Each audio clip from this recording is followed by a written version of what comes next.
Hello दोस्तों, तो आप सभी का स्वागत है अपना YouTube channel SSC target job में। तो आप सभी का एग्ज़ाम जो कि एमटीएस का 1 सितंबर से 29 सितंबर तक है, जो उसका बहुत ही महत्वपूर्ण क्वेश्चन लेके आ चुके हैं, जो कि एसएससी में पूछा गया क्वेश्चन है। तो आप लोग इसे पूरा लगाइए बिना स्किप किए हुए, और आप लोग बताइएगा कि आप लोगों का कितना क्वेश्चन सही हो रहा है और कितना क्वेश्चन गलत हो रहा है। अगर चैनल पे पहली बार हो तो जल्दी से चैनल को सब्सक्राइब कर ले और बेल आइकन दबा ले, क्योंकि ऐसे वीडियो का नोटिफिकेशन आपको मिलता रहेगा और आपके एग्ज़ाम में बहुत महत्वपूर्ण भूमिका निभाएगा। तो जल्दी से चैनल को सब्सक्राइब कर दे और वीडियो को दोस्तों के पास शेयर कर देना। तो आइए सीधे क्वेश्चन की ओर। पहला क्वेश्चन है, संविधान में निम्नलिखित में से किसके बारे में उपबंध नहीं है। संविधान में निम्नलिखित में से किसके बारे में उपबंध नहीं है। ऑप्शन नंबर 1 में निर्वाचन आयोग, ऑप्शन नंबर 2 में लोक सेवा आयोग, ऑप्शन नंबर 3 में वित्त आयोग, ऑप्शन नंबर 4 में योजना आयोग। तो इसका राइट आंसर होगा वो होगा ऑप्शन नंबर 4 योजना आयोग। चलते हैं अगले क्वेश्चन की ओर। अगला क्वेश्चन है, महाबलीपुरम स्थित एकाश्मीय शैल मंदिरों का प्रसिद्ध नाम क्या है। महाबलीपुरम स्थित एकाश्मीय शैल मंदिरों का प्रसिद्ध नाम क्या है। ऑप्शन नंबर 1 में रथ है, ऑप्शन नंबर 2 में प्रसाद, ऑप्शन नंबर 3 में मठिका, ऑप्शन नंबर 4 में गंधकुटी है। तो इसका सही आंसर होगा वो होगा ऑप्शन नंबर 1 रथ। मंदिरों का प्रसिद्ध नाम क्या है, रथ है। चलते हैं अगले क्वेश्चन की ओर। अगला क्वेश्चन है, ग्रेट बैरियर रीफ कहाँ स्थित है। ग्रेट बैरियर रीफ कहाँ स्थित है। ऑप्शन नंबर 1 में प्रशांत महासागर में, ऑप्शन नंबर 2 में हिंद महासागर में, ऑप्शन नंबर 3 में अटलांटिक महासागर में, ऑप्शन नंबर 4 आर्कटिक महासागर में। तो इसका राइट आंसर होगा वो होगा ऑप्शन नंबर 1 प्रशांत महासागर में स्थित है। चलते हैं अगले क्वेश्चन की ओर। अगला क्वेश्चन है, निम्नलिखित में से किस शहर को दक्षिण भारत का मैनचेस्टर नाम से भी जाना जाता है। निम्नलिखित में से किस शहर को दक्षिण भारत का मैनचेस्टर नाम से भी जाना जाता है। ऑप्शन नंबर 1 में है कोची को, ऑप्शन नंबर 2 में है विशाखापट्टनम को, ऑप्शन नंबर 3 में है कोयम्बटूर को, ऑप्शन नंबर 4 में है बेंगलुरु को। तो इसका सही आंसर होगा वो होगा ऑप्शन नंबर 3 कोयम्बटूर को जाना जाता है। चलते हैं अगले क्वेश्चन की ओर। अगला क्वेश्चन है, निम्न में से कौन सा भारत में सबसे बड़ा सिंचाई संयंत्र है। निम्न में से कौन सा भारत के सबसे बड़ा सिंचाई संयंत्र है। ऑप्शन नंबर 1 में बकिंघम नहर, ऑप्शन नंबर 2 में इंदिरा गांधी नहर, ऑप्शन नंबर 3 में ऊपरी गंगा नहर, ऑप्शन नंबर 4 में ताजेवाला नहर। तो इसका सही आंसर होगा वो होगा ऑप्शन नंबर 2 इंदिरा गांधी नहर। चलते हैं अगले क्वेश्चन की ओर। अगला क्वेश्चन है, निम्न में से किस प्रकार की मृदा केरल में अधिक पाई जाती है। किस प्रकार की मृदा केरल में अधिक पाई जाती है। ऑप्शन नंबर 1 में जलोढ़ मृदा, ऑप्शन नंबर 2 में लेटराइट मृदा, ऑप्शन नंबर 3 में बलुआ मृदा, ऑप्शन नंबर 4 में चिकनी बलुआ मृदा। तो इसका सही आंसर होगा वो होगा ऑप्शन नंबर 2 लेटराइट मृदा अधिक पाई जाती है केरल में। चलते हैं अगले क्वेश्चन की ओर। अगला क्वेश्चन है, निम्न में से किस देश में एस्बेस्टोस अधिकतम मात्रा में पाए जाते हैं। एस्बेस्टोस अधिकतम मात्रा में कहाँ पाया जाता है। ऑप्शन नंबर 1 में ऑस्ट्रेलिया में, ऑप्शन नंबर 2 में कनाडा में, ऑप्शन नंबर 3 में अफ्रीका में, ऑप्शन नंबर 4 रूस में। तो इसका सही आंसर होगा वो होगा ऑप्शन नंबर 4 रूस में अधिक पाया जाता है। चलते हैं अगले क्वेश्चन की ओर।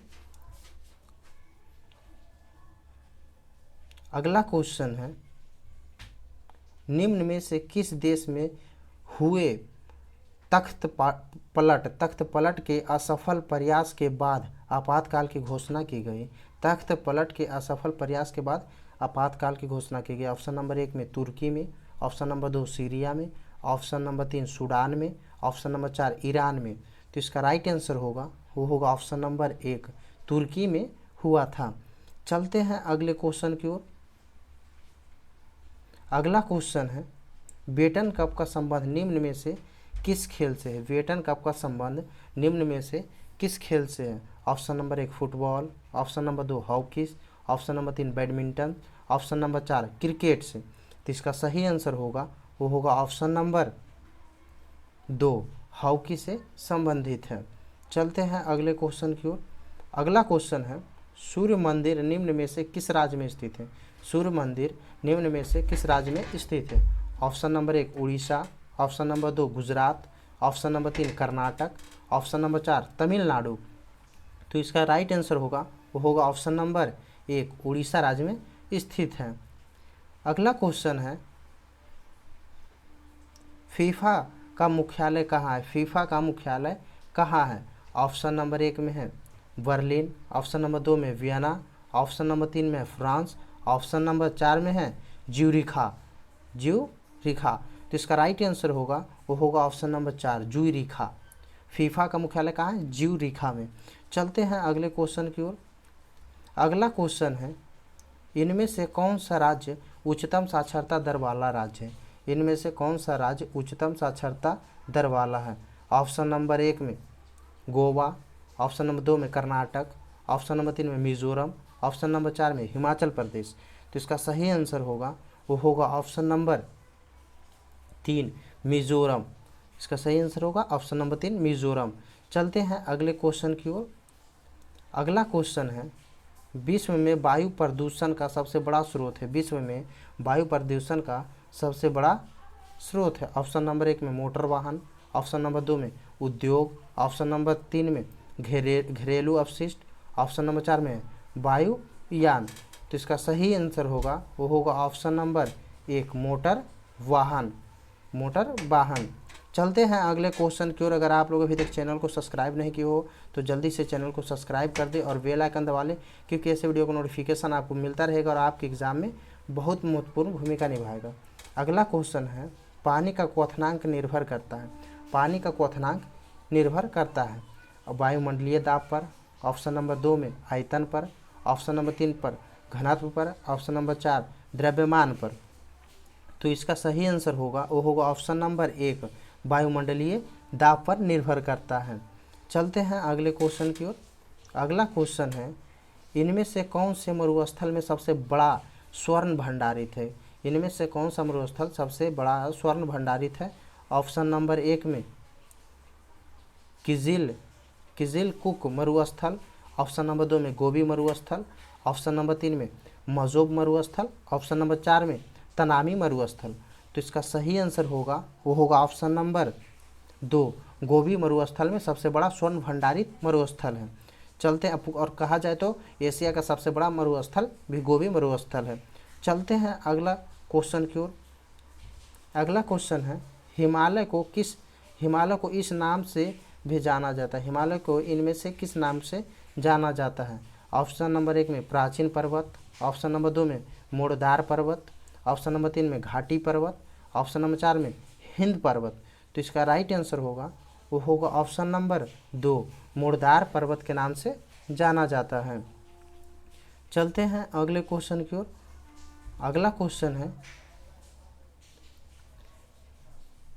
पृथ्वी की सतह पर एक स्थान पर प्राप्त आतपन की राशि निर्भर करती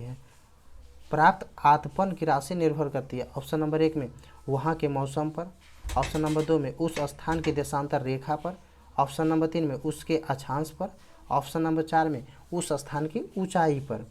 तो इसका राइट आंसर होगा वो होगा ऑप्शन नंबर 3 उसके अक्षांश पर निर्भर करता है। चलते हैं अगले क्वेश्चन की ओर।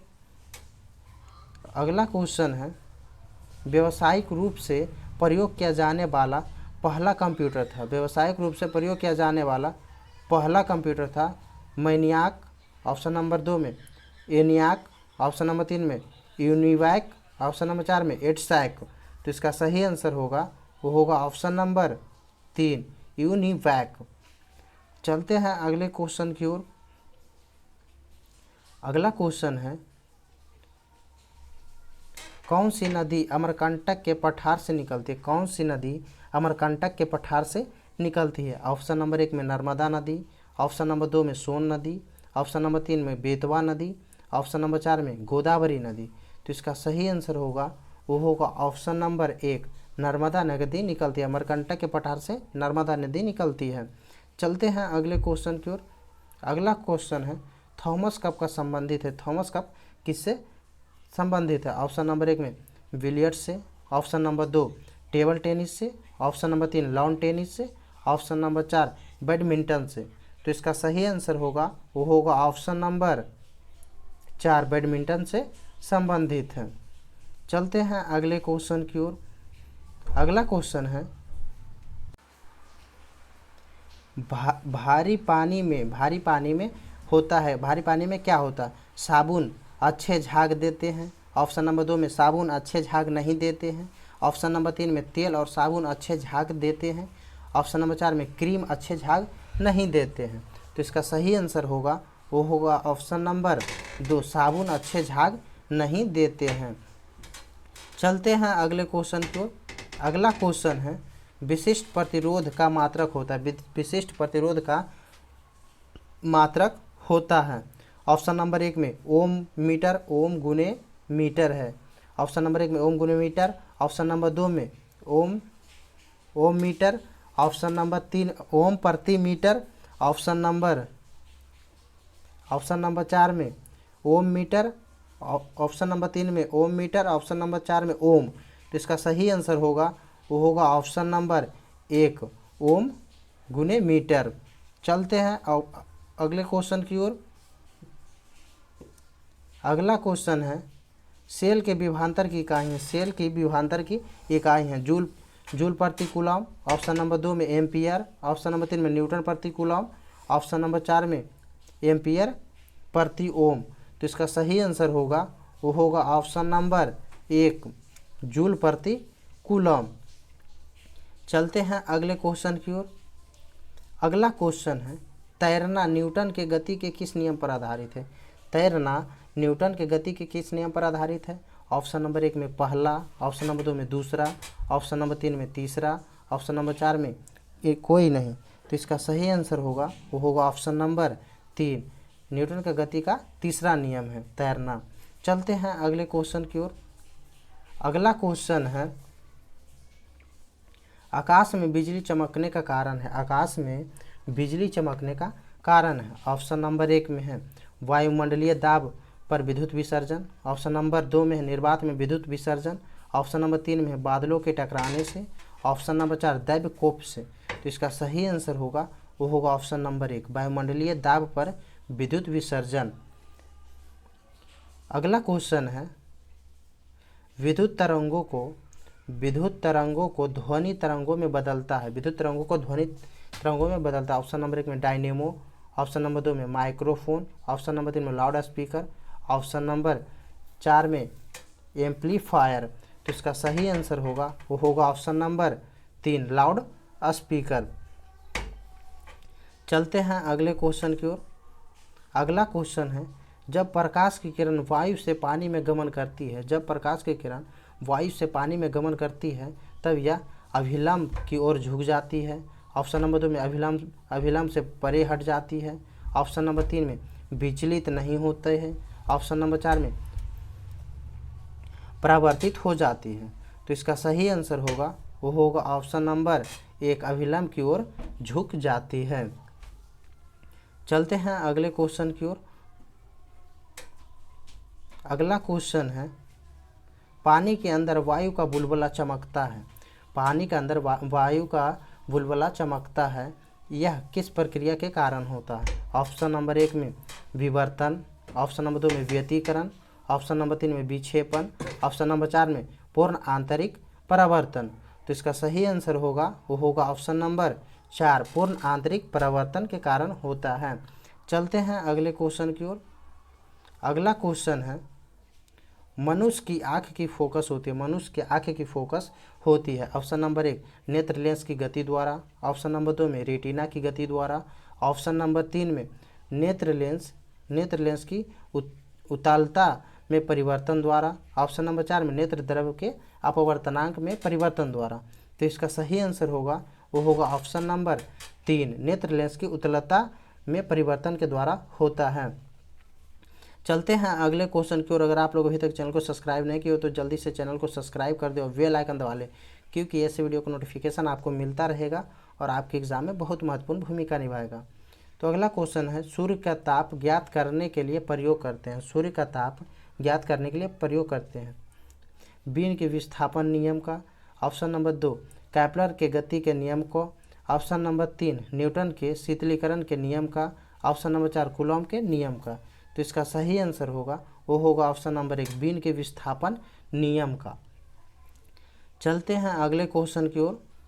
अगला क्वेश्चन है निम्न में से रासायनिक परिवर्तन है, निम्न में से रासायनिक परिवर्तन है। ऑप्शन नंबर 1 में ऊर्ध्वपातन, ऑप्शन नंबर 2 में बाष्पन, ऑप्शन नंबर 3 में गलन, ऑप्शन नंबर 4 में विघटन। तो इसका सही आंसर होगा वो होगा ऑप्शन नंबर 1 विघटन। चलते हैं अगले क्वेश्चन की ओर। अगला क्वेश्चन है लोहे में जंग किसकी क्रिया द्वारा लगता है, लोहे में जंग किसकी क्रिया द्वारा लगता है। ऑप्शन नंबर 1 में वायु द्वारा, ऑप्शन नंबर 2 में वायु तथा जल, ऑप्शन नंबर 3 में वायु जल तथा CO2, ऑप्शन नंबर 4 इनमें से कोई नहीं। तो इसका सही आंसर होगा वो होगा ऑप्शन नंबर 3 वायु जल तथा CO2 के द्वारा। चलते हैं अगले क्वेश्चन की ओर। अगला क्वेश्चन है न्यूटन की गति का दूसरा नियम किसकी परिभाषा को अभिव्यक्त करता है। ऑप्शन नंबर 1 में बल की, ऑप्शन नंबर 2 गति की, ऑप्शन नंबर 3 त्वरण की, ऑप्शन नंबर 4 संवेग की। तो इसका राइट आंसर होगा वो होगा ऑप्शन नंबर 1 बल की गति का परिभाषा करती है। चलते हैं अगले क्वेश्चन की ओर। अगला क्वेश्चन है निम्न में से किस तरल में किसी वस्तु का भार होगा, निम्न में से किस तरल में किसी वस्तु का भार होगा। ऑप्शन नंबर 1 मिट्टी तेल, ऑप्शन नंबर 2 पारा, ऑप्शन नंबर 3 शुद्ध पानी, ऑप्शन नंबर 4 समुद्री पानी। तो इसका राइट आंसर होगा वो होगा ऑप्शन नंबर 1 पारा, ऑप्शन नंबर 2 पारा। चलते हैं अगले क्वेश्चन की ओर। अगला क्वेश्चन है निम्न में से कौन सा सर्वोत्तम ऊष्मा चालक है, निम्न में से कौन सा सर्वोत्तम ऊष्मा चालक है। ऑप्शन नंबर 1 में कांच, ऑप्शन नंबर 2 में लकड़ी, ऑप्शन नंबर 3 में चांदी, ऑप्शन नंबर 4 में तांबा। तो इसका सही आंसर होगा वो होगा ऑप्शन नंबर 3 चांदी सर्वोत्तम ऊष्मा चालक है, चांदी। चलते हैं अगले क्वेश्चन की ओर। अगला क्वेश्चन है किसी तत्व का परमाणु क्रमांक के बराबर होता है, किसी तत्व का परमाणु क्रमांक के बराबर होता है। ऑप्शन नंबर 1 में इलेक्ट्रॉन, ऑप्शन नंबर 2 में प्रोटॉन, ऑप्शन नंबर 3 में न्यूट्रॉन, ऑप्शन नंबर 4 में इलेक्ट्रॉन तथा प्रोटॉन। किसी तत्व का परमाणु क्रमांक बराबर होता है इलेक्ट्रॉन तथा प्रोटॉन, ऑप्शन नंबर 4। चलते हैं अगले क्वेश्चन की ओर।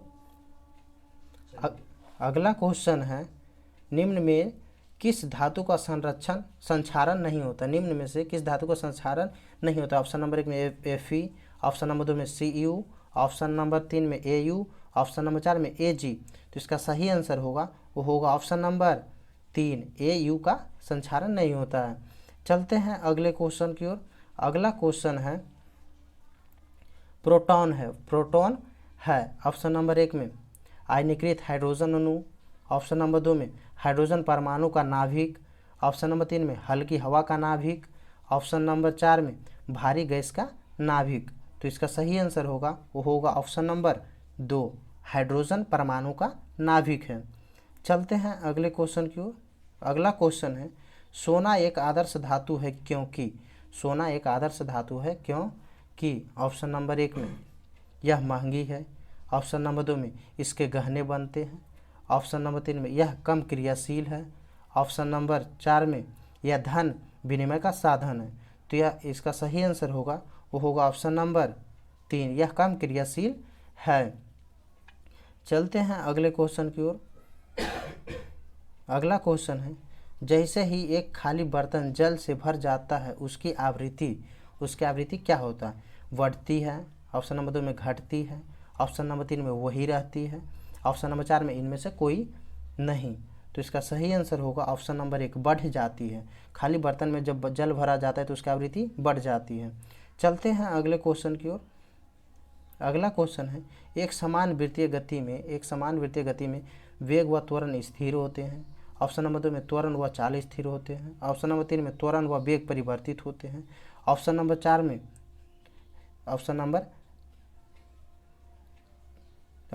चाल व त्वरण स्थिर होते हैं परंतु वेग परिवर्तित नहीं होता है।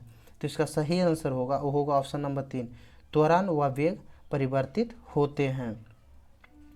अगले क्वेश्चन है एक कार के एक कार के रेडिएटर और पंखा इंजन को किस विधि से ठंडा करते हैं? एक कार को रेडिएटर और पंखा इंजन को किस विधि से ठंडा करते हैं? ऑप्शन नंबर 1 चालन और संवहन विधि, ऑप्शन नंबर 2 में चालन और विकिरण विधि, ऑप्शन नंबर 3 में विकिरण और संवहन विधि, ऑप्शन नंबर 4 में चालन संवहन और विकिरण विधि। तो इसका सही आंसर होगा ऑप्शन नंबर 4 चालन संवहन और विकिरण विधि द्वारा ठंडा करते हैं। चलते हैं अगले क्वेश्चन की ओर। अगला क्वेश्चन है ऊष्मा के अच्छा अवशोषक होते हैं। ऊष्मा के अच्छे अवशोषक होते हैं। ऑप्शन नंबर 1 में उच्च पॉलिश किए हुए, ऑप्शन नंबर 2 में कम उत्सर्जक, ऑप्शन नंबर 3 में अच्छे उत्सर्जक, ऑप्शन नंबर 4 में जो उत्सर्जक नहीं है। तो इसका सही आंसर होगा वो होगा ऑप्शन नंबर 3 जो अच्छे उत्सर्जक हैं, ऊष्मा के अच्छे अवशोषक होते हैं। चलते हैं अगले क्वेश्चन की ओर। अगला क्वेश्चन है इलेक्ट्रॉन है। इलेक्ट्रॉन है, यहाँ पे अल्फा कण है, यहाँ पे अल्फा कण लिखा हो। इलेक्ट्रॉन है, एक अल्फा कण है, ऑप्शन नंबर 2 में एक बीटा कण है, ऑप्शन नंबर 3 में हाइड्रोजन आयन है, ऑप्शन नंबर 4 में पॉजिट्रॉन है। तो इसका सही आंसर होगा वो ऑप्शन नंबर 2 होगा, एक बीटा कण होता है। इलेक्ट्रॉन एक बीटा कण होता है। चलते हैं अगले क्वेश्चन की ओर। अगला क्वेश्चन है एक साबुन के बुलबुले को ऋणावेशित करने पर इसकी त्रिज्या होगी। एक साबुन के बुलबुले को ऋणावेशित करने पर इसकी त्रिज्या क्या होगी? ऑप्शन नंबर 1 में बढ़ जाती है, ऑप्शन नंबर 2 में घट जाती है, ऑप्शन नंबर 3 में अपरिवर्तित रहती है, ऑप्शन नंबर 4 में उपरोक्त में से कोई नहीं। तो इसका सही आंसर होगा वो होगा ऑप्शन नंबर 1 बढ़ जाती है। तो आज यहीं तक मोस्ट इंपॉर्टेंट क्वेश्चन है।